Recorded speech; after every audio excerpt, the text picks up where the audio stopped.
네, 안녕하세요. 마더텅 생활과윤리 배준호입니다. 자, 2022학년도 수능 과연 어떻게 출제되는지 저랑 한번 가볍게 살펴보도록 하겠습니다. 자, 단원별 출제 경향 나와 있는데 뭐 사회문화랑 좀 비교를 해보면 사회문화 같은 경우는 단원별로 굉장히 고르게 출제됩니다. 자, 하지만 생활과윤리 같은 경우는 딱 봐도 하나가 톡 튀어나와 있죠. 몇 단원이? 3단원이 톡 튀어나와 있습니다. 왜? 3단원에 되게 어려운 주제들이 많거든요. 뭐 형벌이라든가 분배라든가 시민불복종이라든가 뭐 국가론이라든가 이런 주제들이 몇 단원에 걸쳐져 있다? 3단원에 걸쳐져 있다. 그래서 이게 3단원이 좀 어려운 주제들이 많이 있기 때문에, 그리고 출제할 만한 요소들이 많기 때문에 3단원에 이렇게 많은 문제들이 분포가 되어 있습니다. 그래서 여러분 뭐 학습하실 때 물론 모든 단원들을 고루고루 학습하셔야 되는 건 맞지만 특히 3단원에서 많이 출제가 된다는 걸 좀 유념하시고 학교 내신 공부나 이런 거 할 때도 3단원이 어렵다고 했었지. 3단원 집중해야겠다. 이런 생각으로 좀 집중해 주시면 나중에 이제 수능 공부할 때도 좀 더 수월하게 할 수 있다는 거 먼저 말씀을 드립니다. 자, 이제 넘어가서 등급 컷 한번 살펴볼까요? 자, 등급 컷 한번 살펴보면 생활과윤리 같은 경우는 우리가 쉬운 과목으로 많이 인식하고 있죠. 그 이유가 이제 거의 1컷이 늘 50이기 때문이에요. 근데 사실 요새는 생학년만 그런 게 아니라 대부분 과목들이 다 1컷이 50입니다. 자, 어쨌든 보면 19년에 생은 1컷 50. 하지만 2020년에 좀 난이도 있는 문제가 두어 문제 출제되면서 1컷이 48로 내려갔습니다. 그러다가 2021학년도에는 다시 1컷이 50이 됐죠. 이때 예측은 이제 48 정도로 예측했었는데 실제로는 이제 50으로 컷이 잡혔고요. 자, 2022학년도 요번에는 어떻게 되느냐? 자, 1컷이 내려갔죠. 뭐 난이도 있다라기보다는 약간 이제 낚시성 문제. 여러분들을 하나의 물고기로 만들어버리는 그런 이제 문제들이 몇 문제 출제되면서 1컷이 이제 47로 내려갔어요. 제가 근데 이제 수년간 학생들 가르쳐오면서 느끼는 건데 이 사실 3하고 1하고의 차이가 거의 없습니다. 그냥 한 문제씩 차이잖아요. 한 문제 차이, 한 문제 차이. 그래서 실력 차이가 1등급하고 3등급하고 실력 차이가 크게 없어요. 사실 이 1등급하고 3등급하고의 차이는 그날 컨디션도 사실 많이 작동을 합니다. 맨날 3등급 받아오다가 수능날 가서 만점 받아온 친구들도 있고요. 선생님, 하나가 너무 헷갈렸는데 맞았어요. 선생님 저 만점이에요. 이러는 친구도 있고 늘 이렇게 1등급 맞다가 하지만 이제 기본기가 좀 불안해서 시험장에서 실수해가지고 선생님 3등급 받아왔어요. 이런 애들도 굉장히 많습니다. 그래서 여러분 내가 생윤에 늘 자신있게 늘 다 맞고 이제 1등급 찍는다고 해서 꼭 안심해서는 안 됩니다. 수능장에서 실수하면 그냥 훅 가는 것이 이 생활과윤리거든요. 그래서 완벽하게 모든 제시문, 모든 선지, 그동안 출제됐던 거 완벽하게 분석을 다 마치고 나는 어떤 문제가 나와도 무조건 50이다. 이 정도의 어떤 자신감, 그 정도의 자신감을 갖춰야 시험장에서 실수하지 않고 다 맞아올 수 있는 겁니다. 생활과윤리는 목표는 무조건 우린 몇 점이다? 50점입니다. 아시겠죠? 자, 다음으로 넘어가서 사상가별 출제 한번 보시면은 우리 생활과윤리 주연으로 평가받는 칸트와 롤스 선생님이 있습니다. 칸트 선생님 다 알죠? 저 하늘의 빛나는 별과 내 마음의 도덕법칙 이런 얘기 하시는 간지 철철 넘치는 말을 하는 인격을 수단만이 아닌 목적으로 대하라 이런 얘기 하신 칸트 선생님 무려 3문제에 걸쳐 출제됐습니다. 국제관계, 형벌, 자연에 걸쳐서 출제가 되시고 또 현대 사회 철학의 대부이신 롤스 선생님 3문제 시민불복종, 분배, 원조 이렇게 3문제에 걸쳐서 출제가 됐습니다. 그래서 칸트 선생님과 롤스 선생님은 단순히 어떤 특정 단원에만 등장하는 게 아니기 때문에 그 특정 단원에 어떤 협소하게 이해하시면 안 되고 이 전 영역에 걸쳐서 그 사상가의 어떤 전반적인 철학 체계들을 이해하시면서 생활과윤리에 접근에 들어가시면 훨씬 더 편하게 그리고 재미있게 공부할 수 있다는 말씀을 드립니다. 그래서 생활과윤리를 선택하셨다면 내가 약간 칸트 덕후 아니면 롤스 덕후 이 정도는 돼야겠다 이런 마음으로 공부하시는 게 좋아요. 자, 오답률 한번 확인해 볼까요? 자, 6월, 9월 그리고 수능 한번 볼게요. 자, 6월 때는 형벌이 제일 어려웠어요. 오답률이 무려 86. 그 다음에 시민복종, 그 다음 분배, 원조, 국가론 이런 순이었어요. 전통의 어려운 단원들입니다. 자, 9월 모평 때는 자연윤리 제일 어렵고요. 그 다음 시민복종, 그 다음 분배, 원조, 형벌. 많이 겹치죠? 딱 다 나오는 것들이 수능에서는 자, 분배 가장 많이 틀렸고요. 그 다음 자연윤리, 그 다음 예술 갑자기 생뚱맞게 등장해가지고 독해형인데 친구들이 실수 많이 했습니다. 그 다음에 이제 또 시민불복종. 그 다음에 이제 형벌. 보시면은, 이거 겹치죠. 시민불복종, 형벌, 분배. 이거 다 겹치는 거야, 겹치는 거. 그리고 또 뭐야? 전통의 자연윤리도. 이 한 오답률 이 5개 밑에는 진짜 그냥 거의 다 맞는 문제들이에요. 결국에 이렇게 어려운 주제들에서 여러분이 얼마나 차별화할 수 있느냐. 이 어려운 주제들을 아무 두려움 없이 잘 풀 수 있느냐. 이게 결국에는 생활관리 등급을 결정하는 겁니다. 자, 실제 문제도 한번 좀 볼까요? 자, 역시 이건 뭐냐면 분배와 관련된 거야. 이건 뭐에 관련된 거라고요? 분배. 분배라고 하면은 주로 출제되는 게 롤스와 로직입니다. 이 우리 철학사의 이 분배 정의에서의 라이벌이라고 얘기할 수 있어요. 여기 보면 갑은 그냥 빠르게 한번 풀어볼게요. 뭐 분석하는 강의는 아니니까. 갑은 이제 소유 권리를, 노동자들에게 소유 권리를 갖는 것을 주재하는 것은 정의롭지 않다. 근데 소유 권리는 과거의 행위에 근거한다. 그건 역사적 권리다. 그럼 이건 취득과 이전 과정을 이야기하는 노직의 입장입니다. 자, 그 다음 을 같은 경우는 기본적 자유들은 서로 상충될 수 있게 조정돼야 되지만 광범위하게 보장돼야 된다.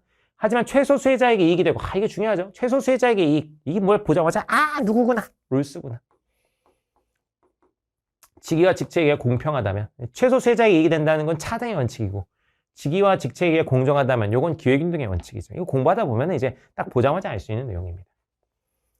자, 그럼 기억 보면 도덕적 공과에 따른 소유 권리의 불평등은 정의롭다 그러는데, 노직 공부해보신 친구도 알지만, 노직은 비정형적 원리거든요. 비정형적 원리. 비정형이라는 말은 기준, 정형, 형태를 정하면 된다, 안 된다? 안 된다. 그러니까 도덕적 공과라는 것도 일종의 뭐야? 정형, 형태를 정하는 거거든요. 이거 안 된다는 거야.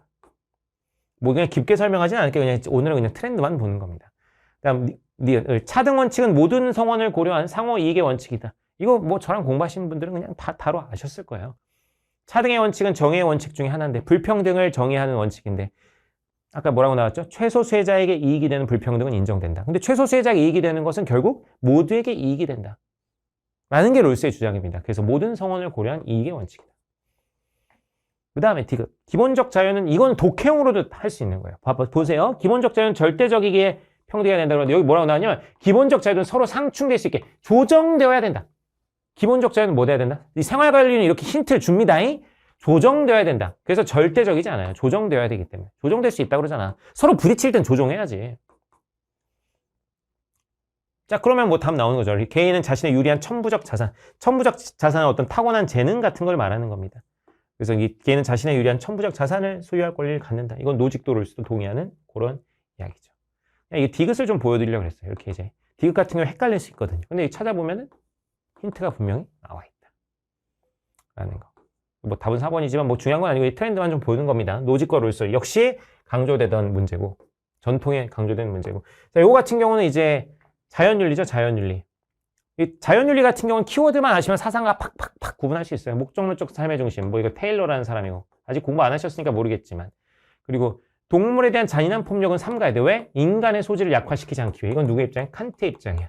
우리의 도덕성을 약화시키지 않기 위해서 동물의 관련해서도 간접적 의무가 있다. 이렇게 얘기하고 삶의 주체는 다른 것을 위한 자원인 것처럼 대우받아서 안 된다. 이건 이제 레건의 입장입니다. 생후 1년 이상 된 포유류를 고려하는 칸트, 테일러, 레건. 이런 벤 다이어그램형 문제가 출제되는데 요거는 그래서 3명 다 보셔야 되는 거예요. 이제 테일러, 칸트, 레건 이렇게 3명 다 봐야 돼. 그래서 어렵습니다. 여기 보면 A에 들어가려면 간만의 입장이어야 돼. 간만에. 그럼 테일러만 동의해야 되고 칸트나 레건은 동의하지 않아야 되는 문제입니다. 그러면은 여기 보면 어떤 개체가 생명을 지니하면 도덕적 지위를 지닐 수 있다. 자, 테일러는 아직 뭐 여러분 모르시겠지만 생명 중심주의자입니다. 그래서 생명을 지니하면 도덕적 지위를 지닐 수 있어요. 테일러가 동의합니다. 자, 근데 칸트 같은 경우는 인간 중심주의자거든요. 그래서 인간이어야만 도덕적 지위를 가질 수 있어요. 근데 인간이라면 인간은 당연히 생명을 지녀야 안 돼요. 지니지. 인간이 되려면 생명을 지녀야 됩니다. 그건 당연한 얘기예요. 그래서 생명을 지니하면 도덕적 지위를 지닐 수 있다. 이건 칸트도 동의하는 거야. 칸트도. 그러니까 이게 갑이 동의하는 건 맞지만 갑만의 입장이라고는 얘기할 수 없죠. 벤 다이어그램 문제는 요래서 어려운 거야. 이게 테일러만 맞다고 해가지고 하하 맞구나 이렇게 넘어가는 게 아니라서 어렵습니다. 뭐 문제를 다 볼 필요는 없고 이것도 그냥 요런 역시 어려운 경향성을 하나 그냥 제가 보여드렸고요. 다음 문제도 한번 보면 자, 요거 은근히 많이 틀린 저기 예술과 관련된 건데 이거 읽고 풀어주시면 되는 거야. 읽고. 자, 어느 동양 사상가의 가상편지다. 기억에 들어갈 진술로 가장 적절한 것은 뭐 이렇게 되어 있는데 이 사상가가 묵자이긴 한데 여기 묵자가 뭐 중요한 건 아니에요. 충분히 힌트가 있어요. 땡땡 선생에게 당신은 간사하고 사악한 음악으로 천하고 혼란에 빠질 수 있기 때문에 음악으로 선왕, 옛날 왕이 제정한 음악으로 백성을 이끌어야지를 강조했습니다. 그래서 음악을 즐기게 하면서도 악한 본성을 변화시켜야 된다고 말했습니다. 하지만 내 생각은 다릅니다. 천하의 혼란이 생긴 이유는 서로 사랑하지 않기 때문, 자신과 남을 차별하기 때문입니다.